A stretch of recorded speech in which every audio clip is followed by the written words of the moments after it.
My name's Bob Silverman, and I'm a partner in Grunfeld, Desiderio, Lebowitz, Silverman, and Claystadt. It's quite long.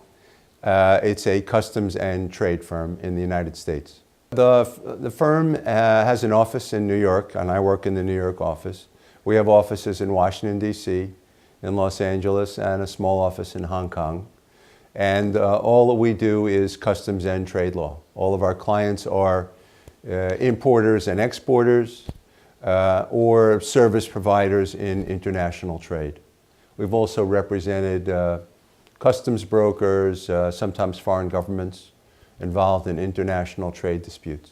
Our firm is basically customs and trade. The trade law usually involves defending companies in unfair trade disputes started in the United States by American manufacturers. And there, typically we would represent a manufacturer selling products into the United States market. The allegation from the domestic manufacturer is that goods are being sold at unfairly low prices to, which provides them an economic advantage, an unfair advantage, and that is injuring United States industry.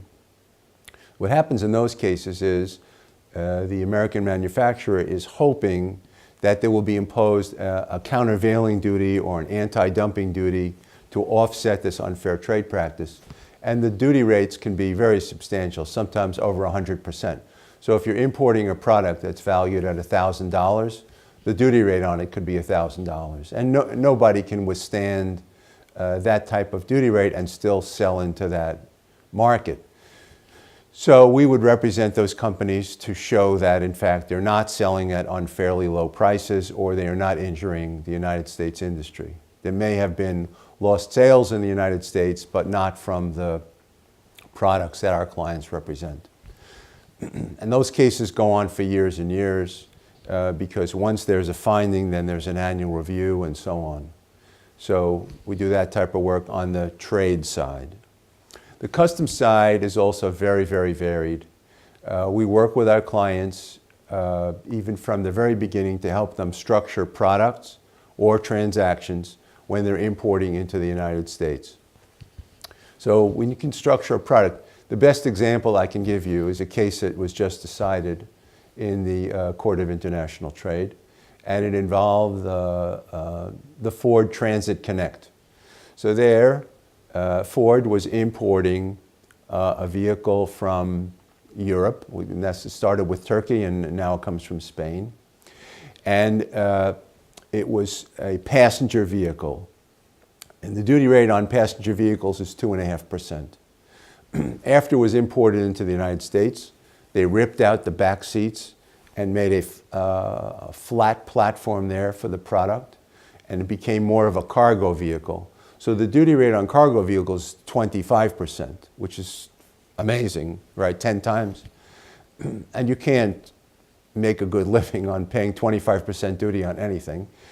So the dispute was whether it was a passenger vehicle or whether it was a cargo vehicle. And that went to court, and ultimately Ford was successful at this level. The argument being you have to classify and determine the duty rate based on its condition at the time of importation. Because otherwise, you have to follow everything into commerce and say, I'm importing this, and what do they do with it afterwards, and what's become of it, and so on. It becomes impossible. We also structure purchase transactions. So, for example, not uncommon for a company to buy through a trading company who buys from a factory. So let's say the factory price is 100. The trading company price is 120.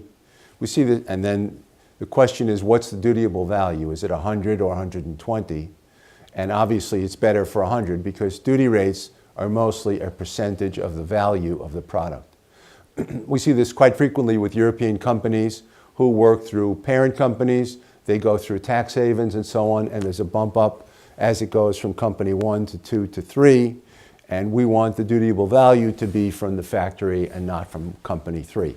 So we do that to help them structure, and you're allowed to structure in our country, and I think all over the world. We have the same international customs framework for valuation and classification, and you're allowed to structure to achieve lower duty rates. And sometimes we have cases where people have even made sugar green to avoid high duty rates, and it's a business. So we'll do that to help people structure products. We'll represent clients if their decisions are being challenged. We say it's a widget, Custom says it's a doodad, the duty rates go up, and we fight with the custom service. We also represent them in audits or, unfortunately, some cases in investigations.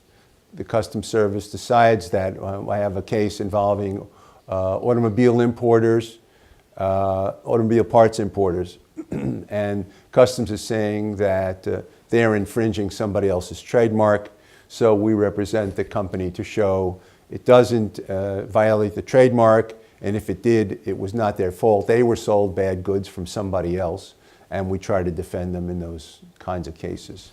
So that's the type of work that we do with our clients.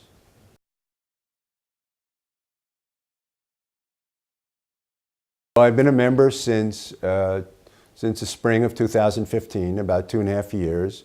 And I joined it because I thought it would be a good networking opportunity for me and for my firm. It's been very good. The staff is very accommodating. They're very good in making connections between us and other members.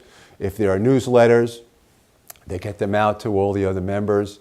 If people travel, I really like the fact that if you travel, they will send the bulletin out to people in the other cities to let them know you're there.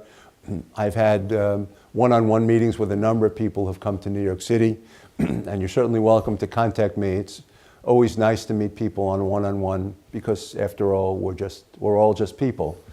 And then professionally, it's very good. It's common for us because we have a limited practice, customs and trade law, for clients that come to us and say, I need somebody that does insurance law, I need somebody with a tax question in France, I need somebody who does litigation in Oklahoma, and so on. And I'm able to go to the IR website, I see who's there, I look for a familiar face, and I'm able to make a connection.